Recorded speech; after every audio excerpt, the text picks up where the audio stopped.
Karnataka news ಬೀಟ್ನ ಸಮಸ್ತ ವೀಕ್ಷಕರಿಗೂ ದೀಪಾವಳಿ ಹಬ್ಬದ ಹಾರ್ದಿಕ ಶುಭಾಶಯಗಳು. ಇಲ್ಲಿ ಅರಿವೇ ಗುರು, ಅರಿವೇ ಬೆಳಕು, ಅರಿವೇ ಜೀವನದ ದಾರಿ. ಇವತ್ತು ಒಂದು ಹೊಸ ಅರಿವಿನ ದಾರಿಯನ್ನು ಓಪನ್ ಮಾಡೋದಕ್ಕೆ ಒಬ್ಬರು ವಿಶೇಷವಾದ ವ್ಯಕ್ತಿ ನಮ್ಮ ಜೊತೆ ಜಾಯಿನ್ ಆಗ್ತಾ ಹೋಗ್ತಾರೆ. ನಮ್ಮ ಕನ್ನಡ ಸಿನಿಮಾ ಇಂಡಸ್ಟ್ರಿಯಲ್ಲಿ ಕಾಂತಾರದ ಗುಂಗು ಎಲ್ಲ ಕಡೆ ವ್ಯಾಪಿಸ್ತಾ ಇದೆ. ಆ ಗುಂಗಿನಲ್ಲಿ ಇವರ ಶ್ರಮ, ಬೆವರು, ರಕ್ತ ಕೂಡ ಒಂದು ಸುಂದರವಾದ ಭಾಗ. ಒಂದು ಸುಂದರವಾದ ಭಾಗ ಅಂತ ಇಂಟ್ರಡ್ಯೂಸ್ ನಾನೇ ಮಾಡಿಬಿಟ್ಟೆ. ಇವತ್ತು ಬಹಳ ವಿಶೇಷವಾದ ದಿನ, ದೀಪಾವಳಿ ಅಮಾವಾಸ್ಯೆ. ಇವತ್ತು ಆ ವಿಶೇಷ ಅತಿಥಿನೇ ನಮ್ಮನ್ನ ಗವಿಪುರಮಲ್ಲಿರೋ ಬಂಡೆ ಮಕ್ಕಳಮ್ಮ ಟೆಂಪಲ್ಗೆ ಕರೆದಿದ್ದಾರೆ. ಅವ್ರನ್ನ ಪ್ರೀತಿಯಿಂದ ಇಂಟ್ರೊಡ್ಯೂಸ್ ಮಾಡಿಬಿಡ್ತೀನಿ. ರಾಘವೇಂದ್ರ ಅವರು ಇದ್ದಾರೆ ನಮ್ಮ ಜೊತೆ. ನಮಸ್ತೆ. ನಮಸ್ತೆ. Happy Deepavali sir. ನಿಮಗೂ ದೀಪಾವಳಿ ಹಬ್ಬದ ಶುಭಾಶಯಗಳು ಸರ್. ಬಿಸಿ ಆಗ್ಬಿಟ್ಟಿದ್ದೀರಿ. ಅಯ್ಯೋ, ದೇವಸ್ಥಾನಗಳು ಓಡಾಡ್ತಾ ಇದೀವಿ ಸರ್, ಆ ತರ ಬಿಸಿ ಆಗಿದ್ದೀನಿ. ಸಮಸ್ತ ಕರ್ನಾಟಕ ಜನತೆಗೂ ದೀಪಾವಳಿ ಹಬ್ಬದ ಹಾರ್ದಿಕ ಶುಭಾಶಯಗಳು. ಸೊ ಬನ್ನಿ ಸರ್. ಏನೋ ಧ್ಯಾನ ಮಾಡೋ ಸ್ಥಿತಿಯಲ್ಲಿ ಇದ್ದೀರಾ, ಮಧ್ಯೆ ಇಂಟರ್ವ್ಯೂ ಕೊಡ್ತಾ ಇದ್ದೀರಾ? ಧ್ಯಾನ ಮಾಡೋ ಸ್ಥಿತಿ ಆತರ ಏನಿಲ್ಲ ಸರ್. ಹಬ್ಬ ಅಂದ್ಮೇಲೆ ಆಚರಣೆ ಸಂಭ್ರಮ ಅದು ಇದ್ದಿದ್ದೆ. ಸೊ ದೇವಸ್ಥಾನಗಳಿಗೆ ಓಡಾಡುವಂಥದ್ದು ಈಗ ನಮ್ ಬಾಸ್ ಅಲ್ಲೆಲ್ಲ ಬೇರೆ ಬೇರೆ ರಾಜ್ಯಗಳು, ಬೇರೆ ಬೇರೆ ಜಿಲ್ಲೆಗಳಿಗೆ ದೇವಸ್ಥಾನಗಳು ಹೋಗ್ತಾರೆ. ನಾವು ನಮ್ಮ ಮನೆ ಹತ್ರ ಇರೋ ದೇವಸ್ಥಾನಕ್ಕಾದ್ರೂ ಹೋಗೋಣ ಅಂತ ಎಲ್ಲ ದೇವಸ್ಥಾನಗಳು ಓಡಾಡ್ತಿದೀವಿ. ಅಲ್ಲಿ ಅವ್ರದ್ದು ಪ್ರಮೋಷನ್ ರೌಂಡ್, ಇಲ್ಲಿ ನಿಮ್ದು ಟೆಂಪಲ್ ಟೆಂಪಲ್ ರನ್ನೇ ನಡೀತಾ ಇದೆ ಸರ್. 2-3 ದಿನದಿಂದ ದೇವಸ್ಥಾನ. ಅದೊಂದು ಭಕ್ತಿ ಇರುತ್ತಲ್ಲ ಸರ್. ಹಬ್ಬ ಅಂದ್ಮೇಲೆ ಅದೊಂದು ಇದ್ರೇನೆ ಸಂಭ್ರಮ. ದೇವಸ್ಥಾನಕ್ಕೆ ಹೋಗಿ ಬಂದು ಆಮೇಲೆ ಮನೇಲಿ ಊಟ ಮಾಡೋದೆ ಸಂಭ್ರಮ. ನೋಡಿ ಎಂತ ವಿಶೇಷವಾದ ಕ್ಷಣದಲ್ಲಿ ನಾವು ಸಿಕ್ಕಿದೀವಿ ಅಂತ. ರಿಷಬ್ ಶೆಟ್ರು ದೈವ ಶಕ್ತಿಯಲ್ಲಿ ಬಹಳ ನಂಬಿಕೆ ಇಟ್ಟಂತವ್ರು. ಹೌದು. ನೀವು ದೇವರನ್ನ ತುಂಬಾ ಭಕ್ತಿ ಭಾವದಿಂದ ಪೂಜಿಸ್ತೀರಾ. ಖಂಡಿತ ಸರ್. ದೇವ್ರ ಕೈ ಬಿಡ್ಲಿಲ್ಲ ಅಲ್ಲ ಇವತ್ತು ನಿಮ್ಮನ್ನ? ಖಂಡಿತವಾಗ್ಲೂ ಯಾರನ್ನೂ ಬಿಡಲ್ಲ ಅನ್ಸುತ್ತೆ ಸರ್. ನಾವು ಮಾಡೋ ಕೆಲಸ ಕರೆಕ್ಟ್ ಆಗಿರ್ಬೇಕು. ಶ್ರದ್ಧೆ ವಹಿಸಿ ಕೆಲಸ ಮಾಡಿದ್ರೆ ಆ ದೇವರು ಅಥವಾ ಬಂಡೆ ಮಕ್ಕಳಮ್ಮ ಯಾರನ್ನೂ ಕೈ ಬಿಡಲ್ಲ. ಸೊ ಎಲ್ಲರನ್ನೂ ನಡ್ಸ್ಕೊಂಡು ಹೋಗ್ತಾಳೆ ಅಂತಾನೆ ನಾನು ಹೇಳಕ್ ಇಷ್ಟಪಡ್ತೀನಿ ಸರ್. ಅಷ್ಟೇ, ಏನಿಲ್ಲ ಸರ್. ಒಂದು ರೀಸೆಂಟ್ ಅಪ್ಡೇಟ್ ಕೊಟ್ಬಿಡ್ತೀನಿ. ಈಗಷ್ಟೇ 800 ಕೋಟಿ ದಾಟಿ ಮುನ್ನುಗ್ತಾ ಇದೆ ಕಾಂತಾರ. ಇದ್ರ ಬಗ್ಗೆ ನಿಮ್ಮ ಫಸ್ಟ್ ರಿಯಾಕ್ಷನ್ ಹೇಳಿ ನಮ್ಮ ವೀಕ್ಷಕರಿಗೆ. ನನ್ನ ಮೊದಲನೇ ಸಿನಿಮಾ ಅಂದ್ರೆ ಈ ಮಟ್ಟಕ್ಕೆ 800 ಕೋಟಿ ಆ ಥರದ ನಂಬರ್ಸ್ ನೋಡ್ತಿರೋದು ನಾನು ಆಕ್ಟ್ ಮಾಡಿರೋ ಅಂತ ಮೊದಲನೇ ಸಿನಿಮಾ ಇದು. ಸೊ ಖುಷಿ ಆಗುತ್ತೆ ಸರ್, ಸಿಕ್ಕಾಪಟ್ಟೆ ಖುಷಿ ಇದೆ. ಅದ್ರ ಬಗ್ಗೆ ನಾನು ಏನು ಹೇಳಿ ನಂಬರ್ಸ್ ಬಗ್ಗೆ. ಸೊ ಎಲ್ಲರ ಪರಿಶ್ರಮ, ರಿಷಭಣ್ಣನ ಕನಸು. ಸೊ ನಿರಂತರ ಕೆಲಸ ಅಂತ ಕಷ್ಟಪಟ್ಟು ದುಡಿದ್ರೆ ಇಂಥದ್ದೇನೋ ಒಂದು ಆಗತ್ತೆ ಅನ್ನೋದಕ್ಕೆ ಇದೇ ಉದಾಹರಣೆ ಸರ್. ನೋಡಿ ಅಷ್ಟೇ. ಕೋಟಿ ಕ್ಲಬ್ಗಳನ್ನ ದಾಟಿ ಫ್ಯಾನ್ ಕ್ಲಬ್ಗಳನ್ನ ನಿಧಾನವಾಗಿ ತಲುಪ್ತಾ ಇದ್ದೀರಾ ಸರ್. ಬಹಳ ದೊಡ್ಡ ಮಾತು. Thank you so much sir. ಎಷ್ಟು ಖುಷಿ ಇದೆ ಸರ್ ಈ ಒಂದು ಬ್ಲಾಕ್ ಬಾಸ್ಟರ್ ಹಿಟ್ ಬಗ್ಗೆ? ಸರ್, ಹಿಟ್ಟು ಫ್ಲಾಪು ಅದೇನು ನನಗೆ ಗೊತ್ತಿಲ್ಲ ಲಾಜಿಕ್, ಬಟ್ ಕೆಲಸ ಮಾಡಬೇಕು ಅನ್ನೋದು ಇತ್ತು. ಸೊ ಮಾಡುವಾಗಲೂ ಅಷ್ಟೇ, ರಿಲೀಸ್ ಆಗುವಾಗಲೂ ಅಷ್ಟೇ, ನಮ್ಗೆ ಯಾರಿಗೂ ಕನಸು ಬಿದ್ದಿಲ್ಲ ಇದು ಈ ಥರ ಹಿಟ್ ಆಗುತ್ತೆ ಅಥವಾ ಇನ್ನೊಂದೇನೋ ನಂಬರ್ ಆಗುತ್ತೆ, ಇನ್ನೊಂದೇನೋ ಆಗುತ್ತೆ ಅನ್ನೋದು ಯಾರಿಗೂ ಗೊತ್ತಿರಲಿಲ್ಲ. ಕೆಲಸ ರಿಲೀಸ್ಗೂ ಒಂದು ವಾರದ ಮುಂಚೆನೂ ಕೆಲಸನೇ ಮಾಡ್ತಾ ಇದ್ವಿ. ಸೊ ರಿಲೀಸ್ ಆಗಿದ್ದು ಟಕ್ ಅಂತ ಆಗೋಯ್ತು, ಕೆಲಸ ಹಾಗೆ ಆಗೋಯ್ತೆಲ್ಲ. ಸೊ ಯಾವುದೇ ನಿರೀಕ್ಷೆ ಇರಲಿಲ್ಲ ಸರ್. ಏನಂತಾರೆ, ಏನೋ ಅನ್ಎಕ್ಸ್ಪೆಕ್ಟೆಡ್ ಏನಾದರೂ ನಡೆದಾಗ ಅದೊಂದು ಖುಷಿ ಆಗುತ್ತಲ್ಲ, ಆ ಥರದೊಂದು ಖುಷಿಯಲ್ಲಿದ್ದೀವಿ ಸರ್. ನಾವು ಎಕ್ಸ್ಪೆಕ್ಟ್ ಮಾಡಿರಲಿಲ್ಲ ಸೊ ಈ ಥರದೊಂದು ಆಗುತ್ತೆ ಅಂತ. ಭಯಂಕರ ಖುಷಿ ಇದೆ ಸರ್. ಕನ್ನಡ ಜನತೆಗೆ ಥ್ಯಾಂಕ್ ಯು, ಅವರಿಗೆ ನಾನು ಥ್ಯಾಂಕ್ಸ್ ಹೇಳ್ಬೇಕು sir. Raghu sir, Kantara release ಆಗಿದೆ. ಈಗ ಈ ನ್ಯೂಸ್ ಪೇಪರ್ಗಳಲ್ಲಿ ನಾವು ನೋಡ್ತಾ ಇರ್ತೀವಿ ಬಿಫೋರು ಆಫ್ಟರ್, ದಪ್ಪ ಸಣ್ಣ ವಿಚಾರ ಆಫ್ಟರ್ ಕಾಂತಾರ ರಾಗು, ಬಿಫೋರ್ ಕಾಂತಾರ ರಾಗು, ನೀವು ಹೇಗ್ ನೋಡ್ತಿದ್ದೀರಾ? ದಪ್ಪ ಸಣ್ಣ ವಿಚಾರದಲ್ಲ, ಅಂದ್ರೆ ಸಣ್ಣ ಆಗಿದ್ದೀನಿ ಡೆಫಿನೆಟ್ಲಿ. ಈಗ ಸಣ್ಣ ಆಗಿದ್ದೀನಿ. ಸೊ ತುಂಬಾ ಗುಂಡ್ಗುಂಡಕ್ಕೆ ದಪ್ಪಗಿದ್ದೆ ಅಂದ್ರೆ ಆ ಗೆಂಡ ಅನ್ನೋ ಒಂದು ಪಾತ್ರ ಪ್ಲೇ ಮಾಡೋಕೆ ಸಿಕ್ತು ನನಗೆಲ್ಲ ಅವಕಾಶ. ಸೊ ನಾನೊಬ್ಬನೇ ಅಂತಲ್ಲ, ಕಾಂತಾರದ ಕೆಲಸ ಮಾಡಿರೋ ಪ್ರತಿಯೊಬ್ಬರೂ ಒಂದು ರೌಂಡ್ ಸಣ್ಣ ಆಗಿ ಆಗಿದ್ದಾರೆ. ಎಲ್ಲರೂ ಇನ್ಕ್ಲೂಡಿಂಗ್ ಕೆಲಸ ಮಾಡೋದವರಿಂದ ಇರೋದು ಆರ್ಟಿಸ್ಟ್ ಮಾತ್ರ ಅಲ್ಲ, ಎಲ್ಲರೂ ಸಣ್ಣ ಆಗಿದ್ದಾರೆ. ಮಾನಸಿಕವಾಗಿ ಆದಂಥ ಬದಲಾವಣೆಗಳು? ಮಾನಸಿಕವಾಗಿ ಅಂದರೆ ಹೆಚ್ಚು ಏನಂತಾರೆ, ಆಧ್ಯಾತ್ಮದ ಕಡೆ ಸ್ವಲ್ಪ ಜಾಸ್ತಿ ಏನಾಯಿತು, ಒಲವಾಯಿತು. ಆಮೇಲೆ ಈ ನೆಗೆಟಿವ್ಗಳೆಲ್ಲ ಒಂದು ಸ್ವಲ್ಪ ಹೋಗಿ ಒಂದಷ್ಟು ಪಾಸಿಟಿವ್ಗಳು ಏನೇನೋ ಯೋಚನೆ ಮಾಡೋಕ್ಕೆ ಶುರು ಆಯಿತು. ಒಂದಷ್ಟು ಪಾಸಿಟಿವ್ ವಿಚಾರಗಳನ್ನ ಮಾತಾಡೋಕ್ಕೆ ಶುರು ಆದ್ವಿ. ಒಂದಷ್ಟು ಪಾಸಿಟಿವ್ ಇರುವಂಥ ವ್ಯಕ್ತಿಗಳು ಮೀಟ್ ಆಗೋಕ್ಕೆ ಶುರು ಆದರು. ಹೊಸ ಸರ್ಕಲ್ ಬೆಳೀತು, ಹೊಸ ಜನ. ಸೊ ವಿಚಾರಗಳು ಬದಲಾಯಿತು. ಒಂದಷ್ಟು ಏನಂತಾರೆ ಖುಷಿ, ಒಂದಷ್ಟು ಹುಮ್ಮಸ್ಸು, ಇನ್ನೂ ಏನೋ ಮಾಡಬೇಕು ಅನ್ನೋ ಒಂದು ಛಲ ಎಲ್ಲವನ್ನೂ ತಂದುಕೊಟ್ಟಿದೆ ಕಾಂತಾರ. ಇಷ್ಟು ವರ್ಷದ ಜರ್ನಿಯಲ್ಲಿ ನಿಮಗೆ ತುಂಬಾ ಸಲ ಅನ್ಸಿರುತ್ತೆ ಇಂಡಸ್ಟ್ರಿ ಬಿಟ್ಬಿಡ್ಬೇಕಾ ಅಂತ. ಆದ್ರೆ ಈ ಗೆಲುವು ಅದನ್ನ ಬಿಡ್ಲಿಲ್ಲ. ಮತ್ತೆ 10 ಸ್ಟೆಪ್ ಮುಂದೆ ಹೋಗೋ ತರ ಮಾಡಿದೆ. ಈ 10 ವರ್ಷಗಳಲ್ಲಿ ನಿಮಗೆ 10 ವರ್ಷ ಆಯ್ತು ನೀವು ಇಂಡಸ್ಟ್ರಿಗೆ ಬಂದು, ಒಂದಷ್ಟು ಸ್ಟ್ರಗಲ್ಗಳಿತ್ತು, ನೋವುಗಳಿತ್ತು, ಅದನ್ನೆಲ್ಲ ದಾಟ್ಕೊಂಡು ಬಂದ್ರಿ. ಕಾಂತಾರನೇ ಈ ಮ್ಯಾಜಿಕ್ಗೆ ಸಾಧ್ಯ ಆಗ್ಬೇಕಾಗಿತ್ತ ಅಂತ ಅಂದ್ರೆ ಹೇಳಕ್ ಬರಲ್ಲ ಸರ್. ನಾನು ನೀವು ಹೇಳಿದ್ರಿ ಅದು ಇಂಡಸ್ಟ್ರಿನ ಬಿಟ್ಬಿಡ್ಬೇಕು ಆ ಥರದ್ದು ಏನಾದ್ರು ಒಂದು ಅನಿಸ್ತಾ ಅಂತ. ಒಂದು ಇನ್ಸಿಡೆಂಟು ಎಲ್ಲೂ ಹೇಳಿರಲಿಲ್ಲ, ನಾನು ಇದನ್ನ ಇವತ್ತು ಹೇಳ್ತೀನಿ. KGF 2 ಆ್ಯಕ್ಟ್ ಮಾಡಿದ್ದೆ ನಾನು. ಸೊ 13 ದಿನ ಏನೋ ಶೂಟ್ ಮಾಡಿದ್ದೆ, ಹೈದರಾಬಾದಲ್ಲಿ ಶೂಟು. ಆಡಿಷನ್ ಮೂಲಕನೇ ಹೋಗಿದ್ದೆ. ಪ್ರಶಾಂತ್ ಸರ್ ಮತ್ತು ಭುವನಣ್ಣ ಅವ್ರ ಜೊತೆ, ಸಂಜಯ್ ದತ್ ಅವ್ರ ಜೊತೆಗೆಲ್ಲ ಕೆಲಸ ಮಾಡುವಂಥ ಅವಕಾಶ ಸಿಕ್ತು. ಅದ್ಭುತವಾದ ಒಂದು ಕ್ಯಾರೆಕ್ಟ್ರು. ಸಂಜಯ್ ದತ್ ಸರ್ ಜೊತೆಗೆ ಒಂಚೂರು ಲೀಡ್ ಕೊಡುವಂಥ ಕ್ಯಾರೆಕ್ಟ್ರು, ಎಲಿವೇಶನ್ ಇರುವಂಥ ಒಂದು ಸೀಕ್ವೆನ್ಸು.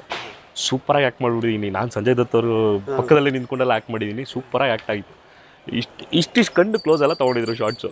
ಖುಷಿ, ಒಳಗಿಂದ ಖುಷಿ ಒಬ್ಬ ಆರ್ಟಿಸ್ಟ್ಗೆ. ಈ ಥರದೊಂದು ಸಿನಿಮಾದಲ್ಲಿ ಈ ಥರದ್ದು ಶಾರ್ಟ್ಸ್ ಎಲ್ಲ ಸಿಗ್ತಾ ಇದೆ ನಮಗೆ ಅಂತ. ಸೊ ಆಯಿತು, ಡಬ್ಬಿಂಗ್ ಕರೆದ್ರು, ಡಬ್ಬಿಂಗು ಆಯಿತು. ಡಬ್ಬಿಂಗು ಮುಗಿಸಿದೆ. ಏನು ಮಾಡಿದೆ, ನಮ್ಮ ತೂತುಮಡಿಕೆ ಅಂತ ಒಂದು ಸಿನಿಮಾ ಮಾಡಿದ್ದೆ, ನಮ್ಮ ಚಂದ್ರಕೀರ್ತಿ ಅವ್ರದ್ದು. ನಾವು ಎಲ್ಲ ಒಟ್ಟಿಗೆ ಆ್ಯಕ್ಟ್ ಮಾಡಿದ್ವಿ ಅದ್ರ. ಸೊ ಆ ಪ್ರೆಸ್ ಮೀಟಿಂಗ್ ಒಂದು 5 ನಿಮಿಷ ತಡವಾಗೇನೋ ಬಂದೆ. ಚಂದ್ರಕೀರ್ತಿ ಏನು ಮಾಡಿದ್ರು, KGFನ ಕಳ್ಳನಟ ಅದು ಇದು ಅಂತ ಹೇಳ್ಬಿಟ್ರ, ರೇಗ್ಸಕ್ಕಂದ್ರು. ಸೊ ಆಚೆ ಇದ್ದ ಒಂದಷ್ಟು ಮೀಡಿಯಾದವರು ಫ್ರೆಂಡ್ಸು, ಸರ್ ಬೈಟ್ಸ್ಬೇಕು KGF ಬಗ್ಗೆ ಬೈಟ್ಸ್ಬೇಕು ಅಂದರು. ಏನು ಕೊಳ್ಳೆ ಬೈಟ್ಸ್ ನಾನು ಒಂದು, ಏನಿಲ್ಲ ನೀವು ಪ್ರಶಾಂತ್ ನೀಲ್ ಜೊತೆಗೆ ಅಥವಾ ಮತ್ತು ಸಂಜಯ್ ದತ್ ಅವರೊಟ್ಟಿಗೆ ಆ್ಯಕ್ಟ್ ಮಾಡಿದ ಎಕ್ಸ್ಪೀರಿಯನ್ಸನ್ನು ಹೇಳ್ಕೊಳ್ಳಿ ಸಾಕು, ಬೇರೇನು ರಿವೀಲ್ ಮಾಡಬೇಡಿ ಅಂದರು. ಸರಿ ಆಯಿತು ಅಂತ ಆ ಎಕ್ಸ್ಪೀರಿಯನ್ಸನ್ನು ಹಂಚ್ಕೊಂಡಿದ್ದೆ. ಈ ಥರ ಆ್ಯಕ್ಟ್ ಮಾಡಿದ್ವಿ, ಈ ಥರ ಇತ್ತು, ಹೈದರಾಬಾದಲ್ಲಿ ಶೂಟ್ ಮಾಡಿದ್ವಿ, ಅದನ್ನೆಲ್ಲ ಹೇಳ್ಕೊಂಡಿದ್ದೆ. ಸೊ ಅದಾದಮೇಲೆ ಯೂಟ್ಯೂಬಲ್ಲಿ ಆ ವೀಡಿಯೋಗಳು ಬಂತು. ಇವ್ರು KGFಲ್ಲಿ ಏನು ಮಾಡಿದ್ದಾರೆ ಅಂತ ನೋಡಿ ನಿಮಗೆ ಗೊತ್ತಾಗುತ್ತೆ. ಆ ಥರದ್ದೆಲ್ಲ ಒಂದಷ್ಟು ಎಲ್ಲ ಬಂದಿತ್ತು. ಒಂದಷ್ಟು ಜನ ಫ್ರೆಂಡ್ಸ್ಗೆ ಎಲ್ಲರಿಗೂ ಶೇರ್ ಮಾಡಿಬಿಟ್ಟಿದ್ದೆ, ನೋಡ್ರೋ ನಾನು ಇಂಟರ್ವ್ಯೂ ಬಂದಿದೆ ಅಂತೆಲ್ಲ ಕಳಿಸ್ಬಿಟ್ಟಿದ್ದೀನಿ. ಎಲ್ಲ ಆಗ್ಬಿಟ್ಟಿದೆ. ನಮ್ಮ ಒಂದಷ್ಟು ಜನ ಫ್ಯಾಮಿಲಿಯವ್ರಿಗೂ ಟಿಕೆಟ್ ಬುಕ್ ಮಾಡಿಬಿಟ್ಟಿದ್ದೀನಿ. ನನಗಿಂತ ಮುಂಚೆನೇ 6 ಗಂಟೆ ಶೋಗೆ ನನ್ನ ಫ್ರೆಂಡ್ಸ್ ಎಲ್ಲ ಹೋಗ್ಬಿಟ್ಟಿದ್ದಾರೆ. ಫೋನ್ ಮೇಲೆ ಫೋನ್ ಮಾಡ್ತಾರೆ, ನಾನು ಫೋನ್ ಎತ್ತಾ ಇಲ್ಲ. ಚೂರು ಬಿಲ್ಡಪ್ಗೆ ಆಮೇಲೆ ಎತ್ತೋಣ, ಇವಾಗ ರಿಲೀಸ್ ಆಗಿದೆ ಅಲ್ವಾ ಅಂತ.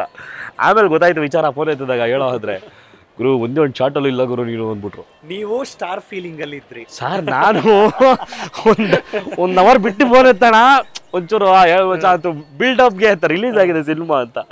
ಸೊ ಫೋನ್ ಮೇಲೆ ಫೋನ್ ಬರ್ತಾ ಇದೆ. ನನಗೆ ಅಲ್ಲೇ ಡೌಟ್ ಹೊಡಿತೇನೋ ಇರಬೇಕು ವಿಚಾರ ಅಂತ ಎತ್ತಿದ್ರೆ, ಮಚ್ಚ ಒಂದು ಶಾರ್ಟಲ್ಲಿ ಇಲ್ಲ ಮಚ್ಚ ನೀನು ಅಂದರು. ಕರೆಕ್ಟಾಗಿ ಸಿನಿಮಾ ನೋಡಿದೇನೋ ಅಂತೀನಿ. ಇಲ್ಲ ಗುರು ನೀನು ಹೇಳಿದ ಸೀಕ್ವೆನ್ಸ್ ಎಲ್ಲ ಒಂದು ವಾಯ್ಸ್ ಅವರಲ್ಲಿ ಒಂದು ಶಾರ್ಟಲ್ಲಿ ಹಿಂಗೆ ಬಂದೋಗ್ಬಿಟ್ಟಿದೆ ಅಂದರು. ಅಯ್ಯೋ ದೇವ್ರೆ ಅಂತ. ನನ್ನ ಮನೆಯವರೆಲ್ಲ ಫೋನ್ ಮಾಡ್ತವ್ರೆ, ಇವರೆಲ್ಲ ಫೋನ್ ಮಾಡ್ತಾರೆ. ಅವ್ರು ಏನು ಫೀಲ್, ನಮ್ಮ ದೊಡ್ಡಮ್ಮ ಎಲ್ಲ ಫೋನ್ ಮಾಡ್ತಾರೆ. ಎಲ್ಲ ಟೀಮವರೆಲ್ಲ ಬಾಂಬೆಲಿ ಇದ್ದಾರೆ ಅಂತ, ನೀನು ಬಾಂಬೆಲಿ ಇದೆಯೇನಪ್ಪ ಅಂತ ನಮ್ಮ ದೊಡ್ಡಮ್ಮ ಕೇಳ್ತವ್ರೆ. ಇನ್ನೊಂದೆಲ್ಲೋ ಕೇಳ್ತಾರೆ. ನಾನು ಒಳಗಡೆ ನೋವು ತಡ್ಕೊಳಕ್ಕಾಗಿಲ್ಲ ಸರ್. ಅದೊಂಥರ ಏನಂತಾರೆ, ಯಾವ ಟೆಸ್ಟಿಗೂ ಬೇಡ ಆ ಕಷ್ಟ.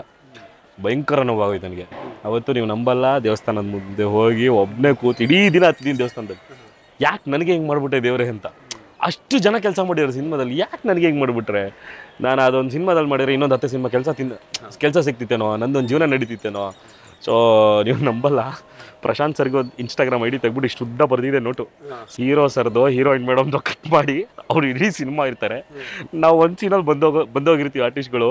ಎಕ್ಸ್ಪೆಕ್ಟೇಷನ್ ಜಾಸ್ತಿ ಇರುತ್ತೆ, ನಮ್ದು ಎಕ್ಸೈಟ್ಮೆಂಟ್ ಜಾಸ್ತಿ ಇರುತ್ತೆ. ನಿಮ್ಮ ನೋವಿನ ಪತ್ರ ನೋವಿನ ಪತ್ರ, ಎಕ್ಸಾಕ್ಟ್ಲಿ ನೋವಿನ ಪತ್ರ. ಇಷ್ಟುದ್ದ ಬರೆದು ಇನ್ಸ್ಟಾಗ್ರಾಮಲ್ಲೆಲ್ಲ ಬರೆದು ಆಮೇಲೆ ತೆಗಿಬೇಡಿ ಅಂತ ಹೇಳಿ ಈ ಅಳು ಬರೋ ಇಮೋಜಿಗಳನ್ನೆಲ್ಲ ಹಾಕಿ ಚೂರು ಎಮೋಷ್ನಲ್ ಗೊತ್ತಾಗಲಿ ಅಂತ. ಸರ್ ಈ ಥರ ಮಾಡೋಕೆ ಹೋಗ್ಬಿಡಿ, ನೀವು ನನ್ನ ಕೊಟ್ಟಿದ್ದಿದ್ರೆ ಅಥವಾ ಇಟ್ಕೊಂಡಿದ್ರೆ ಇನ್ನೊಂದು 20 ಸಿನಿಮಾ ಕೆಲಸ ಸಿಕ್ತಿತ್ತು, ನನ್ನ ಜೀವನ ನಡೀತಿತ್ತು, ಈ ಥರದ್ದೆಲ್ಲ ಬರೆದ್ಬಿಟ್ಟಿದ್ದೆ. ಇನ್ನೇನು ಕಳಿಸ್ಬೇಕು ಅಷ್ಟೇ, ಬಾಕಿ ಯೋಚನೆ ಮಾಡಿ ಕಳ್ಸೋಣ ಅಂತ. ನನ್ನ ಸ್ನೇಹಿತ ಒಬ್ಬ ಬಂದ, ಮಚ್ಚ ಭಾಳ ತಪ್ಪು ಮಾಡ್ತಿದ್ಯಾ, ನೀನು ಇಂಡಸ್ಟ್ರಿಯಲ್ಲಿ ಬದುಕಬೇಕು ಅಂತ ಬಂದೆ, ಬೇಡ ಇದಲ್ಲ. ಸೊ ಇದು ನಿನಗೆ ಅಂತಲ್ಲ, ದೊಡ್ಡ ಆರ್ಟಿಸ್ಟ್ಗಳಿಗೂ ನಡೆಯುತ್ತೆ. ಅದನ್ನು ತಡ್ಕೊಳ್ಳೋ ಶಕ್ತಿ ಇರಬೇಕು ಒಬ್ಬ ಆರ್ಟಿಸ್ಟಿಗೆ. ಸೊ ಇಲ್ಲಿ ಮಾಡಿದ ತಪ್ಪನ್ನು ನೆಕ್ಸ್ಟ್ ಮಾಡೋಕೆ ಹೋಗ್ಬೇಡ. ಪ್ರಚಾರ ಮಾಡ್ಕೊಳ್ಳೋದು ಅಥವಾ ಇನ್ನೊಂದೇನೋ ಹೇಳೋದು, ರಿಲೀಸ್ಗೂ ಮುಂಚೆನೇ ನಾನು ಮಾಡಿದ್ದೀನಿ ಅಂತ ಹೇಳೋದು, ಅವ್ನು ಪಾಠ ಕಲಿತೆ ಅನ್ಕೋ ಬಿಟ್ಬಿಡು. KGF 3 ಮೋಸ್ಟ್ಲಿ ನೀನು ವಿಲನ್ ಆದರೂ ಆಗ್ಬೋದು, ಅದಕ್ಕೆ ಈಗ ಇದೇನೋ ಆಗಿದ್ದೆಲ್ಲ ಒಳ್ಳೇದಕ್ಕೆ ಅನ್ಕೊಬಿಡು ಅಂತ. ಹೌದಾ, ಈ ಥರದೊಂದು ಪರ್ಸ್ಪೆಕ್ಟಿವಲ್ಲಿ ಯೋಚನೆ ಮಾಡಿಲ್ವಲ್ಲ ಅಂತ ಹೇಳಿ ಆ ಮೆಸೇಜ್ನ ಡಿಲೀಟ್ ಮಾಡಿ. ಸೊ ಅವತ್ತು ಇಡೀ ದಿನ ಕಣ್ಣೀರು ಹಾಕಿ, ಅವತ್ತು ಇಡೀ ದಿನ ನೊಂದು ತುಂಬ ಬೇಜಾರಾಗ್ಬಿಟ್ಟಿದೆ. ಬೇಡ ಗುರು ಇದು ಅಂತ. ನೀವು ಹೇಳಿದ್ದಕ್ಕೆ ಇಂಡಸ್ಟ್ರಿನ ಬಿಟ್ಬಿಡ್ಬೇಕಾ ಅಂತ ಏನೋ ಅನಿಸಿದ್ದು ಅವತ್ತೊಂದು ದಿವಸ ಅನಿಸಿತ್ತು ಸರ್. ಅದಾದ್ಮೇಲೆ ಇನ್ಯಾವತ್ತೂ ಅನಿಸಿಲ್ಲ. ವೀಕ್ಷಕರೇ, ರಾಘವೇಂದ್ರ ಅವರು ನೆಪೋಟಿಸಮ್ ಕಿಡ್ಡಲ್ಲ, ಯಾವುದೇ ಒಂದು ಲೇಬಲ್ ಇಟ್ಕೊಂಡು ಬಂದಿಲ್ಲ ಅನ್ನೋದಕ್ಕೆ ಒಂದು ಸಣ್ಣ ಉದಾಹರಣೆ ನೆನಪಾಯಿತು. ನಾನೇ ಹೇಳ್ತೀನಿ. ರಿಷಬ್ ಶೆಟ್ರು ಮತ್ತು ರಾಘವೇಂದ್ರ ಅವ್ರಿಗೆ ಬಹಳ ವರ್ಷಗಳ ಗೆಳೆತನ ಇದೆ. ಅಣ್ಣ ಅಂತಾರೆ ರಿಷಬ್ ಶೆಟ್ರನ್ನ. ಕಿರಿಕ್ ಪಾರ್ಟಿಯಲ್ಲಿ ಆಕ್ಟ್ ಮಾಡಿರ್ತಾರೆ. ಅದು ನಿಮ್ಮ ಮೊದಲನೇ ಕಿರಿಕ್ ಪಾರ್ಟಿ. ಅಲ್ಲಿಂದ ಪಾದಾರ್ಪಣೆ ಆಗುತ್ತೆ. ಒಂದು ಆನ್ ಅಂಡ್ ಆಫ್ ಆಗಿ ಒಂದು ಬಾಂಧವ್ಯ ಬೆಳ್ಕೊಂಡಿರುತ್ತೆ. ಕಾಂತಾರಾಗೆ ಸೆಲೆಕ್ಟ್ ಆಗಿದ್ದು ರಾಘವೇಂದ್ರ ಅವರು ಆಡಿಷನ್ ಇಂದ. ಇದನ್ನ ನೀವು ನಂಬಲೇಬೇಕು. ಡೆಫಿನೆಟ್ಲಿ ಹೌದು ಸರ್. 4 ಕಾದು ಆಡಿಷನ್ ಕೊಟ್ಟೆ. ಗುರು ಅಣ್ಣ ಇದ್ದರು. ನಾನು ನೋಡಿದ್ದೀನಿ, ನಿಮ್ಮ ವೀಡಿಯೋಸ್ ನೋಡಿದ್ದೀನಿ, ನಿಮ್ಮ ಸಿನಿಮಾಗಳನ್ನು ನೋಡಿದ್ದೀನಿ, ಗೊತ್ತು, ಪರಿಚಯ ಕೂಡ. ಆದರೂ ಒಂದು ಫಾರ್ಮಾಲಿಟಿಗೋಸ್ಕರ ಒಂದು ಏನಾದರೂ ಮಾಡ್ತೀರಾ? ಡೆಫಿನೆಟ್ಲಿ ಮಾಡ್ತೀನಿ ಸರ್ ಅಂತ ಹೇಳಿ ಒಂದು ಸ್ಕಿಟ್ ಮಾಡಿ ಸ್ಲೇಟ್ ಇಟ್ಕೊಂಡು ಒಂದು ಸ್ಕಿಟ್ಟನ್ನು ಮಾಡಿದೆ. ಇಷ್ಟ ಆಯಿತು ಗುರು ಅಣ್ಣನಿಗೆ. ಇದನ್ನೇ ಪಕ್ಕದ ರೂಮಲ್ಲಿ ಒಂದ್ಸಲಿ ಮಾಡಿಬಿಡಿ ಅಂದರು, ಹನಿ ಇರ್ತಾರೆ ಅಂತ. ಅಲ್ಲೋದೆ, ಹನಿ ಅಣ್ಣ ಸಿಕ್ಕಿದ್ರು, ಹನಿ ಹಣ್ಣು ಮಾಡಿಸಿದ್ರು. ಕೂದಲು ಒಂಚೂರೆಲ್ಲ ಓಪನ್ ಮಾಡಿ ಎಲ್ಲ ನೋಡಿದ್ರು, ಏನೇನಿದೆ ನೆಕ್ಸ್ಟ್ ಯಾವ ಸಿನಿಮಾ ಇದೆ ಏನು ಅಂತ. ಏನಿಲ್ಲ ಬಾ, ಸದ್ಯಕ್ಕೆ ಇನ್ನೊಂದಿದೆ, ಹಂಗೆ ಹಂಗೆ ಅಂದೆ. ಹೌದಾ, ಸರಿ ಓಕೆ ಹೇಳ್ತೀವಿ ಅಂದರು ಅಷ್ಟೇ. ನೀವು ಸೆಲೆಕ್ಟ್ ಆಗಿದ್ದೀರಾ ಸೆಕೆಂಡ್ ರೌಂಡಿಗೆ, ಸಿನಿಮಾಗೆ ಸೆಲೆಕ್ಟ್ ಆಗಿದ್ದೀರಾ ಅಂತಲ್ಲ, ಆಡಿಷನಲ್ಲಿ ಸೆಕೆಂಡ್ ರೌಂಡಿಗೆ ಸೆಲೆಕ್ಟ್ ಆಗಿದ್ದೀರಾ, ಕುಂದಾಪುರಕ್ಕೆ ಬರಬೇಕಾಗುತ್ತೆ ಅಂತ. ಅಲ್ಲಿ ಹೋದ್ಮೇಲೆ ಗೊತ್ತಾಯಿತು ನನಗೆ, ನಮ್ಮ ಬಸ್ಸಲ್ಲಿ ಹೋಗ್ತಿರೋರು ಇವರೆಲ್ಲ ಆಡಿಷನ್ಗೆ ಹೋಗ್ತಾ ಇರೋದು ಅಂತ. ಯಾರ್ಯಾರೋ ಎಲ್ಲ ಏಜ್ ಕ್ಯಾಟಗರಿಯವರು ಇದ್ದಾರೆ, ಯಾರು ಪರಿಚಯ ಇಲ್ಲ, ಮಾತಾಡಿಲ್ಲ. ಲಾಡ್ಜ್ಗೆ ಹೋಗಿ ಎಂಟ್ರಿ ಮಾಡುವಾಗ ಗೊತ್ತಾಯ್ತು ಇವರೆಲ್ಲ ನಮ್ಮ ಸಿನಿಮಾಗೆ ಬಂದಿರೋದು ಅಂತ. ಇಷ್ಟೆಲ್ಲ ಆಗ್ತಾ ಇದ್ರು ಈ ಪ್ರೋಸೆಸ್ ಅಲ್ಲಿ ರಾಘು ಸರ್, ಎಲ್ಲೂ ನಾನು ಶಿಫಾರಸ್ ಕಾರ್ಡ್ ಯೂಸ್ ಮಾಡಬೇಕು ಅಂತ ಅನ್ನಿಸ್ಲಿಲ್ವಾ? ಯಾಕೆ ಮಾಡಬೇಕು ಸರ್? ನೋಡಿ ವೀಕ್ಷಕರೇ, ರಾಘವೇಂದ್ರ ಅವರ 25ನೇ ಸಿನಿಮಾ ಅಂತಾರೆ, ಅದನ್ನ ನಾನು ಕೋರ್ಟ್ ಮಾಡಿ 10 ವರ್ಷ ಆಯ್ತು. 25ನೇ ಸಿನಿಮಾ. ಒಂದಷ್ಟು ದೊಡ್ಡ ದೊಡ್ಡ ಬ್ಯಾನರ್ ಸಿನಿಮಾಗಳಲ್ಲೇ ಮಾಡ್ಕೊಂಡು ಬಂದಿದ್ರಿ. ನಾನು ಈ ದೃಶ್ಯಗಳು ಡಿಲೀಟ್ ಆಗೋಗುವಂಥದ್ದು ಇದೆಲ್ಲ ಪ್ರಸ್ತಾಪ ಬಂತು. ಆ ಡಿಲೀಟ್ ಆದಾಗ ಆ ನೋವನ್ನ ಒಬ್ಬರೇ ನುಂಗ್ಕೊಂಡು ಬಿಡ್ತಾ ಇದ್ರ ನೀವು? ನುಂಗ್ಕೋಬೇಕಾಗತ್ತೆ ಸರ್. ಬೈ ಬಿಕಾಸ್ ನಾನು ಒಬ್ಬನೇ ಇಷ್ಟಪಟ್ಟು ಬಂದಿರುವಂಥದ್ದು ಇದಕ್ಕೆ.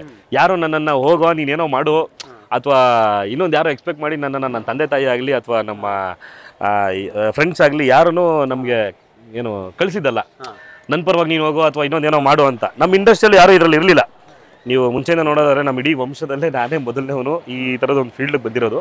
ಮತ್ತು ಇನ್ನೊಂದೇನು ಅಂದರೆ, ಯಾರೂ ನಮ್ಗೆ ಆ ಥರದ್ದೇನೂ ಕಳಿಸ್ಲಿಲ್ಲ, ನಾನೊಬ್ಬನೇ ಬಂದೆ.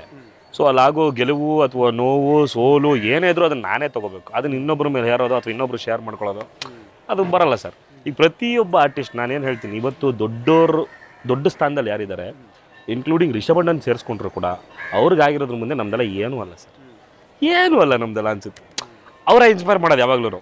ಯಾರು ಇವತ್ತು ನಮ್ಮ ರಾಕಿಂಗ್ ಸ್ಟಾರ್ ಯಶ್ ಸರ್ ಆಗಿರ್ಬೋದು, ರಿಷಬ್ ಸರ್ ಆಗಿರ್ಬೋದು, ದರ್ಶನ್ ಸರ್ ಆಗಿರ್ಬೋದು, ಆಮೇಲೆ ಇನ್ನೊಂದಷ್ಟು ಜನ ಸುದೀಪ್ ಸರ್ ಆಗಿರ್ಬೋದು, ಇವರೆಲ್ಲರೂ ಸಿಕ್ಕಾಪಟ್ಟೆ ಇನ್ಸ್ಪೈರ್ ಮಾಡ್ತಾರೆ ನಮ್ಮನ್ನು.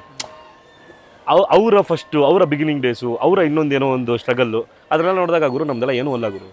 ಉಪ್ಪಿ ಸರ್ ಕತೆ ಎಲ್ಲ ಕೇಳುವಾಗ ಯಾವುದೋ ಒಂದು ಚಿಕ್ಕ ಜಾಗದಲ್ಲಿ ಮಲಗ್ತೀರ, ನಮಗೆ ಮಲ್ಕೊಳ್ಳೋಕೆ ಒಂದು ಬೆಡ್ ಇದೆ, ಹಾಸಿಗೆ ಇದೆ, ಎಲ್ಲವೂ ಇದೆ.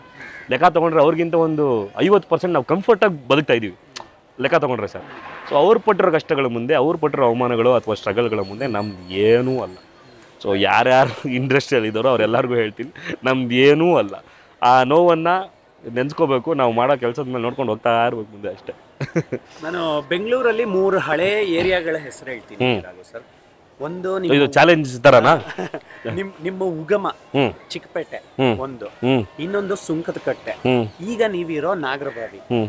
ಈ 3 ಏರಿಯಾಗಳಲ್ಲಿ ಒಬ್ಬ ಮಧ್ಯಮ ವರ್ಗದ ಕುಟುಂಬದ ಹುಡುಗನ ತರ ನೀವು ಜೀವನವನ್ನ ನಡೆಸ್ಕೊಂಡು ಬಂದವರು, ಸಿನಿಮಾ ಆಸೆಗಳನ್ನ ಬಿಟ್ಕೊಂಡು ಬಂದವರು.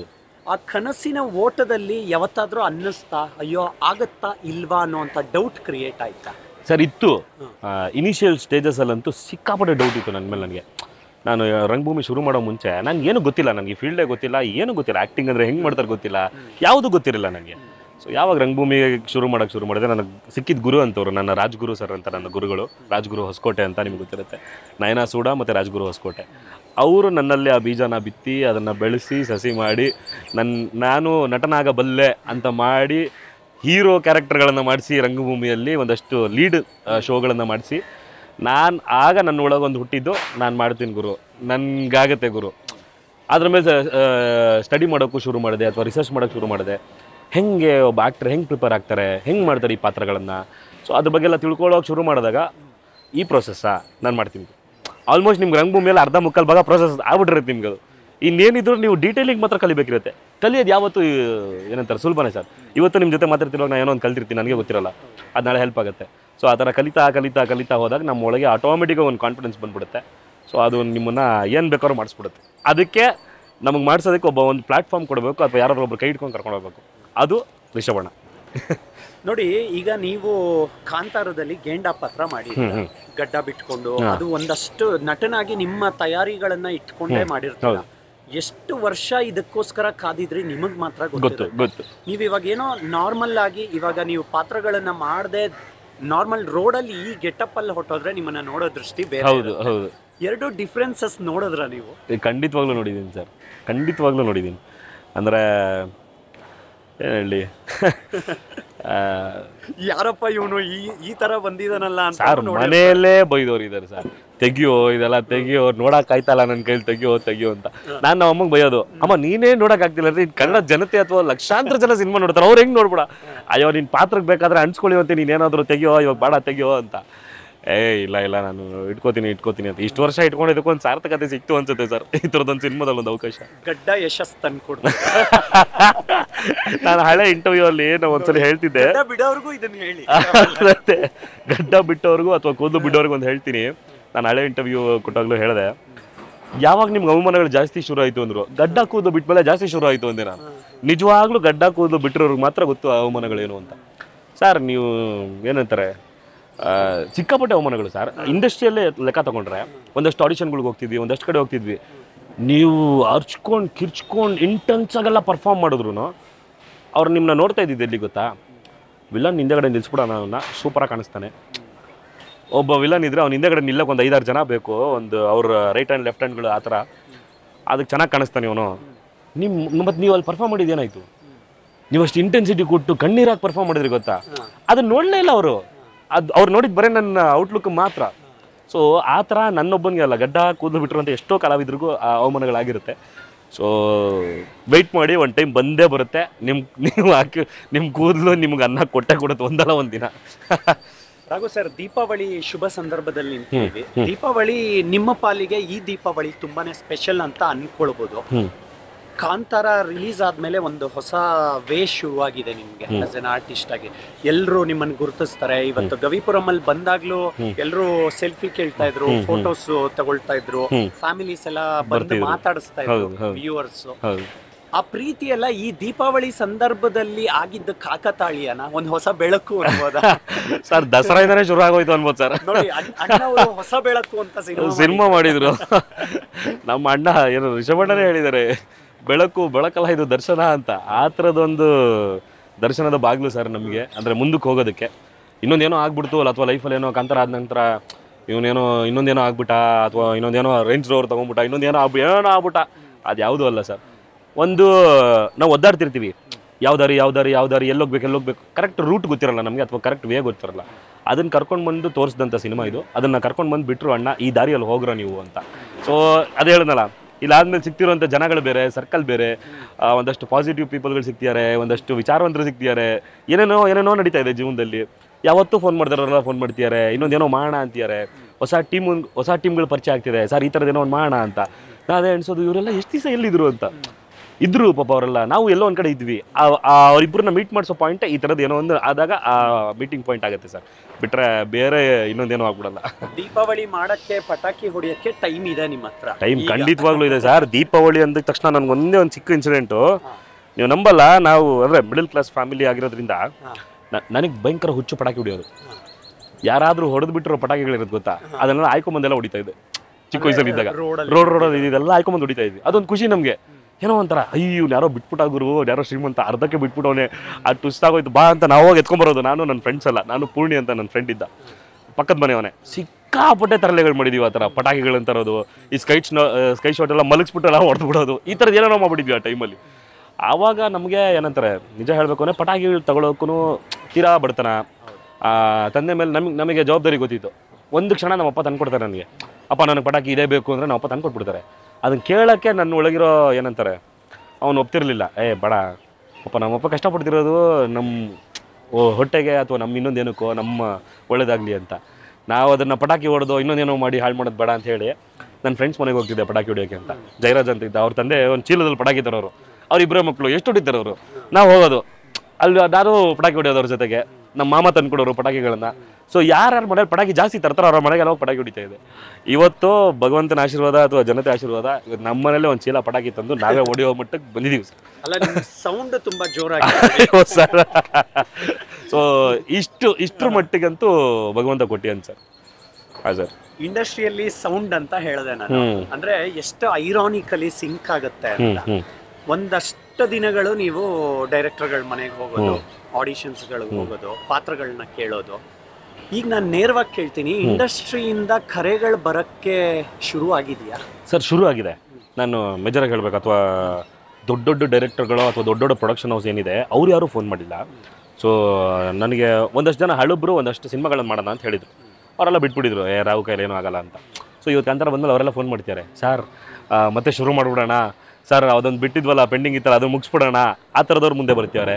ಒಂದೆರಡು ಹೊಸ ಟೀಮ್ಗಳು ಪರಿಚಯ ಆದರು. ಮೈಸೂರಿಂದ ಒಂದು ಟೀಮು, ಸರ್ ಮೈಸೂರಿಂದ ಟೀಮ್ ಮಾತಾಡ್ತಿದ್ದೀವಿ, ಒಂದು ಸಣ್ಣ ಪ್ರೊಡಕ್ಷನ್ ಹೌಸ್ ಇಟ್ಕೊಂಡು ನಾವೇನೋ ಮಾಡೋಕ್ಕೆ ಹೋಗ್ತಿದ್ದೀವಿ, ಮಾಡೋಣ ಅಂತ.